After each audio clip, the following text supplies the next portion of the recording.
Hey there, Ryan O'Halloran from the Florida Times-Union, along with my Jaguars colleague, Hays Carlyon. A little before midnight, first round is over.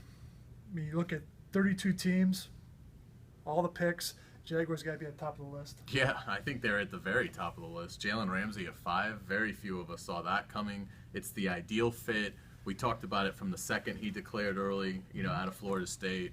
And dynamic defender, perfect pick. Yeah, I mean, Jalen was great when we talked to him. He said Jaguars told him when he was here for a visit earlier this month, if you're there, we're taking you.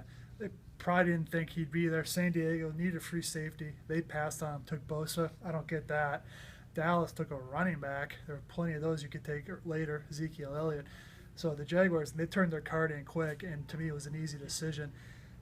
He's going to be a corner for these guys. What does it mean for the rest of the secondary?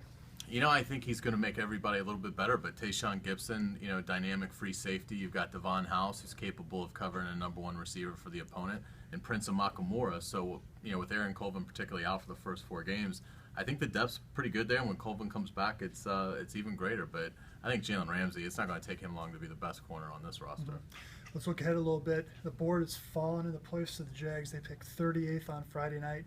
A lot of names out there. Best case for them. Yeah, the best case right now is you look at the pass rusher board. Noah Spence out of Eastern Kentucky still on the board. Emmanuel Ogbad out of Oklahoma State still on the board. Kevin Dodd.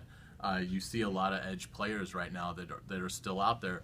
There's only 6 spots that the Jaguars have to wait. I think worst case scenario, they snag a great offensive lineman like Cody Whitehair out of Kansas State.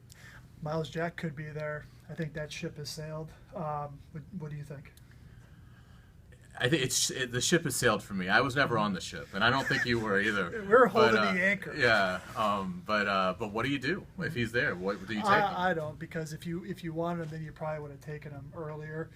It's going to be interesting to see how far he slides. But one thing that we talked about, we were sort of on an island on this one, is how much does Myles Jack really help them in the first place?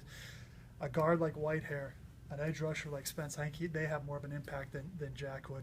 We'll be back tomorrow on Jacksonville.com to wrap things up. I'm Ryan O'Halloran. He's Hays Carlyon.